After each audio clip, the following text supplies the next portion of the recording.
Coba deh, pernah nggak sih kalian buka portofolio, ngelihat salah satu saham warnanya merah banget? Pasti rasanya nyesek ya. Nah, hari ini kita bakal bedah tuntas situasi kayak gitu pakai studi kasus saham beneran, kodenya BLOG. Kita bakal coba jawab satu pertanyaan yang paling sering menghantui investor yang lagi nyangkut. Nah, ini dia nih pertanyaan utamanya. Ini bukan cuma soal angka, tapi udah campur aduk sama emosi. Ada harapan, ada ragu, bahkan mungkin ada yang nyesel. Jadi yuk kita coba cari jawabannya bareng-bareng secara objektif. Coba bayangin, modal kita kegerus sepertiga. Inilah kenyataan pahit buat investor yang mungkin beli di harga 702 dan sekarang lihat harganya di 466. Angka ini bukan cuma statistik loh, ini uang beneran yang lagi dipertaruhkan. Oke, mari kita mulai investigasinya. Buat jawab pertanyaan tadi, kita harus lihat dari sudut pandang yang tepat. Sebenarnya saham ini cuma lagi istirahat sebentar sebelum ngebut lagi, atau ini justru sebuah jebakan yang bakal lama. Jadi gini, setiap saham yang nyangkut itu nasibnya cuma ada dua. Di kiri, ini cuma guncangan sesaat di kereta cepat yang tujuannya keuntungan.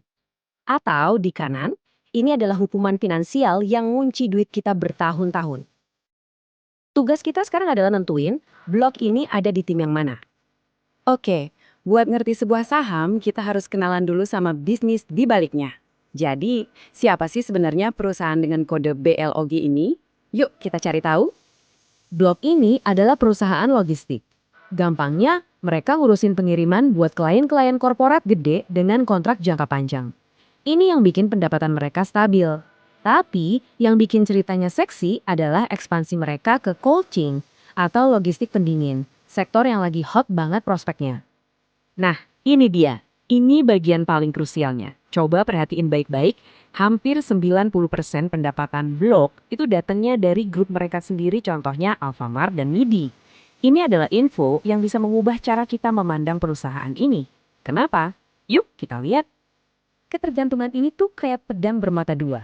Sisi bagusnya, ya pendapatannya hampir pasti aman selama Alfamart dan MIDI terus buka toko baru. Tapi sisi jeleknya, BLG jadi nggak punya posisi tawar yang kuat. Nasibnya itu ya di tangan induk perusahaannya.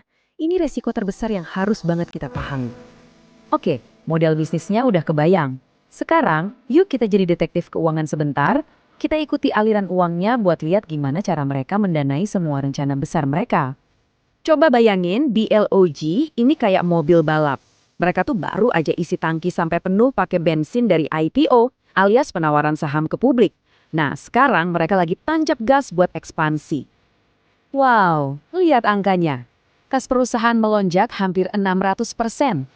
Ini uang segar hasil dari IPO. Pertanyaannya, uang sebanyak ini dipakai buat apa ya?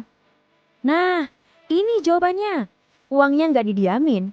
Lihat deh, utang pembiayaan konsumen mereka juga meroket dengan persentase yang hampir sama. Artinya apa? Dana IPO itu langsung dijadiin semacam DP buat beli armada-armada baru secara besar-besaran. Nah, ini pertanda yang bagus banget.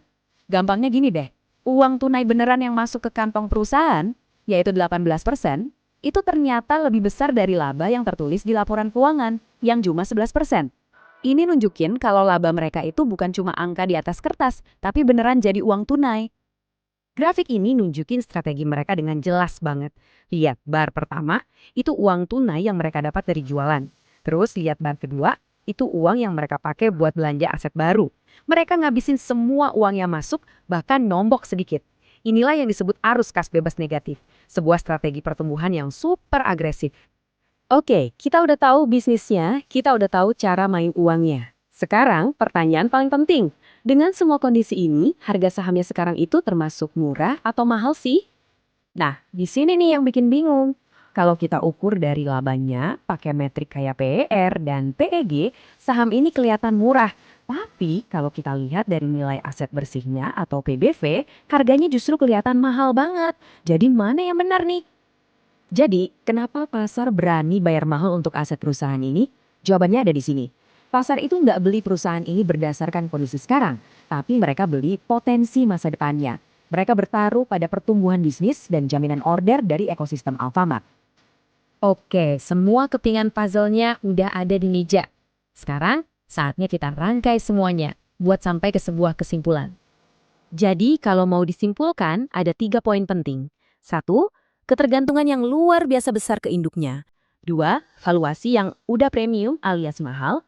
3. Model pertumbuhan yang bakar uang. 3 hal ini adalah inti dari cerita saham BLG.